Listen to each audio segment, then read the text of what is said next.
नमस्कार दर्शक बंधु मु आकाश आपण मानक स्वागत करुच्ची आजिर आउ एक नवा भिडियो रे।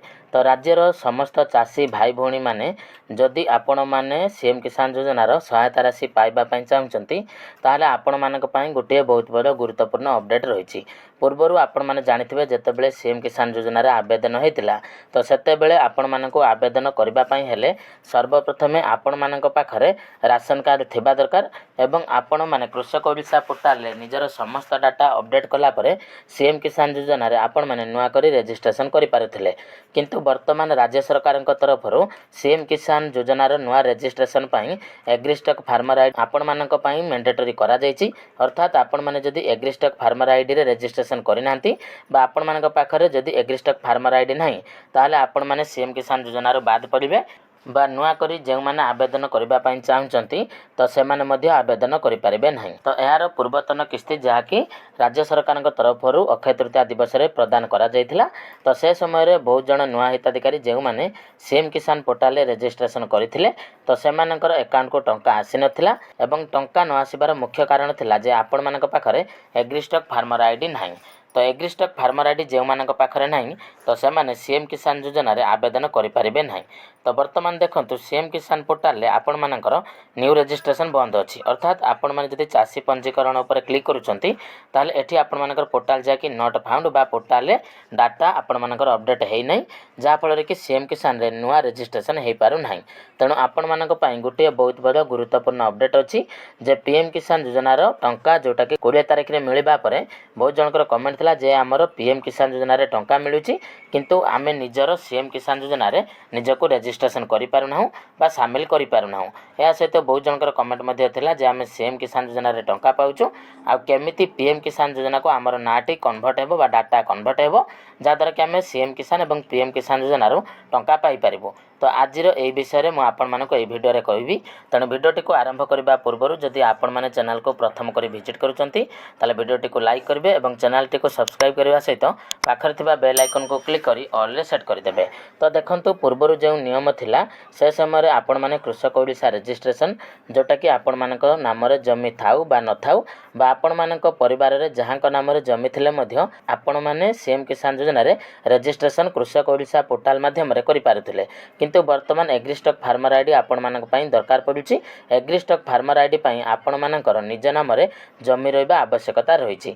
तो जदि निज नाम रे जमी नाही ताले आपण मानकर एग्रीस्टक फार्मर आईडी हेई पारिबो नाही।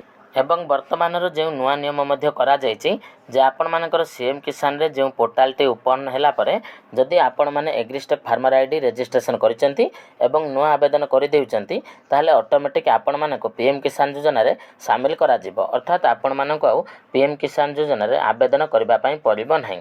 तेणु जो पुराना हिताधिकारी माने रहिचंती जे माने कि केवल सीएम किसान रे टंका पाउचंती किंतु पीएम किसान रो टंका पाउ नांती तो से माने केमिति टंका पाइबे। तो देखंतु से मानको टंका पाइबा पई हेले आपण मानकर जो एग्रीस्टक फार्मर आईडी रजिस्ट्रेशन तो आपण मानको कंपलसरी करबा पई पड़िबो। आ ता सहित जो कृषक ओडिशा पोर्टल रे पूर्वरु आपण माने जो अपडेट करिथिले बा कृषक ओडिशा पोर्टल रे आपण मानकर रजिस्ट्रेशन हेइथिला तो सही रजिस्ट्रेशन को आपण मानकर एग्रीस्टक फार्मर आईडी रजिस्ट्रेशन सहित समान करबा पई पड़िबो। अर्थात जत्ते बेले आपण माने एग्रीस्टक फार्मर आईडी रजिस्ट्रेशन करूचंती तो से समय जो सब प्लॉट आपण माने देउचंती जेहेतु आपण मानकर निज नाम रे जमी अछि तेणु जो प्लॉट गुडी आपण माने देउचंती तो सही प्लॉट गुडी को आपण माने कृषक ओडिशा पोर्टल रे मध्य अपडेट करबा दरकार। जदि आपण माने कृषक ओडिशा पोर्टल रे निजर प्लॉट को अपडेट करूनांती एग्रीस्टक फार्मर आईडी हिसाब रे ताले लैंड सीडिंग रो प्रॉब्लम आपण मानको आगो को देखेबो जोटा कि पीएम किसान पोर्टल रे पूर्वरु टंका आसुथिला एग्रीस्टक नुआ करके करथिले किंतु कृषक ओडिशा रे सेही डाटा अपडेट करि नथिले तो सेमानको मध्य वर्तमान पीएम किसान योजना रो टंका मिली नै एवं तार गुटे रीजन रहिछि जे आपण मानकर कृषक ओडिशा पोर्टल एग्रीस्टक फार्मर आईडी दुईटी रो समान प्लॉट जोटा कि सेटिंग हेई नै। तेणु जो माने पुराना हिताधिकारी वर्तमान एग्रीस्टक फार्मर आईडी रजिस्ट्रेशन करिसेंती तो से माने तांकर सीएम योजना को कंटिन्यू रखिबा पई कृषक ओडिशा पोर्टल रे आपण मानकर डाटा एग्रीस्टक फार्मर आईडी हिसाब रे करि नियंतु ଏବଂ ଯେଉଁମାନେ ନୂଆ ହିତାଧିକାରୀ ରହିଛନ୍ତି ତ ସେମାନଙ୍କୁ ତ ଅଟୋମେଟିକ୍ ଆପଣମାନଙ୍କର ଏଗ୍ରିଷ୍ଟକ୍ ଫାର୍ମର ଆଇଡି କରିବା ପାଇଁ ପଡ଼ିବ। ଆଉ ଏଗ୍ରିଷ୍ଟକ୍ ଫାର୍ମର ଆଇଡି କଲା ପରେ ସିଏମ୍ କିଷାନ ପୋର୍ଟାଲଟି ଆପଣମାନଙ୍କର ଏହି ମାସ ଶେଷ ସୁଦ୍ଧା ଓପନ୍ ହେବାର ଅଛି ବା ଜୁଲାଇ ମାସ ଫାର୍ଷ୍ଟ ୱିକ୍ରେ ଆପଣମାନଙ୍କର ସିଏମ୍ କିଷାନର ନୂଆ ରେଜିଷ୍ଟ୍ରେସନ୍ ଆରମ୍ଭ ହୋଇଯିବ। ତେଣୁ ଏଗ୍ରିଷ୍ଟକ୍ ଫାର୍ମର ଆଇଡି କଲେ ଅଟୋମେଟିକ୍ ସିଏମ୍ କିଷାନରୁ ପିଏମ୍ କିଷାନକୁ ମଧ୍ୟ ଆପଣମାନଙ୍କର ଡାଟା କନଭର୍ଟ ହୋଇପାରିବ। ଯଦି ଆପଣମାନେ ଏଗ୍ରିଷ୍ଟକ୍ ଫାର୍ମର ଆଇଡିର ପ୍ଲଟ୍ ନମ୍ବର ଏବଂ ପ୍ଲଟ୍ କୃଷକ ଓଡ଼ିଶା ସହିତ ଲିଙ୍କ୍ କରିବା ପାଇଁ ଚାହୁଁଛନ୍ତି ତ କେମିତି କରିବେ ସେ ବିଷୟରେ ଯଦି ଡିଟେଲ୍ସ ଡେଡିକେଟେଡ୍ ଭିଡ଼ିଓ ଦେଖିବା ପାଇଁ ଚାହୁଁଛନ୍ତି ତାହେଲେ ଆମକୁ କମେଣ୍ଟ କରନ୍ତୁ। ଏହାର ପରବର୍ତ୍ତୀ ଭିଡ଼ିଓରେ ତାରି ଉପରେ ମୁଁ ଆପଣମାନଙ୍କ ପାଇଁ ଗୋଟେ ଡେଡିକେଟେଡ୍ ଭିଡ଼ିଓ ନେଇ ଆସିବି ଯେ କେମିତି ଆପଣମାନେ କୃଷକ ଓଡ଼ିଶା ପୋର୍ଟାଲରେ ଆପଣମାନଙ୍କର ଡାଟାକୁ ଅପଡେଟ୍ କରିପାରିବେ ଏବଂ କେମିତି ଆପଣମାନେ ଏଗ୍ରିଷ୍ଟକ୍ରେ କେଉଁ ପ୍ଲଟ୍ ଗୁଡ଼ିକ ଦେଇଛନ୍ତି ତାକୁ ମଧ୍ୟ ଚେକ୍ କରିପାରିବେ। ତ ସବୁକିଛି ଡିଟେଲ୍ସ ମୁଁ ଆପଣମାନଙ୍କ ସହିତ ପରବର୍ତ୍ତୀ ଭିଡ଼ିଓରେ ସେୟାର କରିବି। ତ ଚାଲନ୍ତୁ ଦର୍ଶକ ବନ୍ଧୁ, ଏହା ଥିଲା ଆଜିର ଅପଡେଟ୍।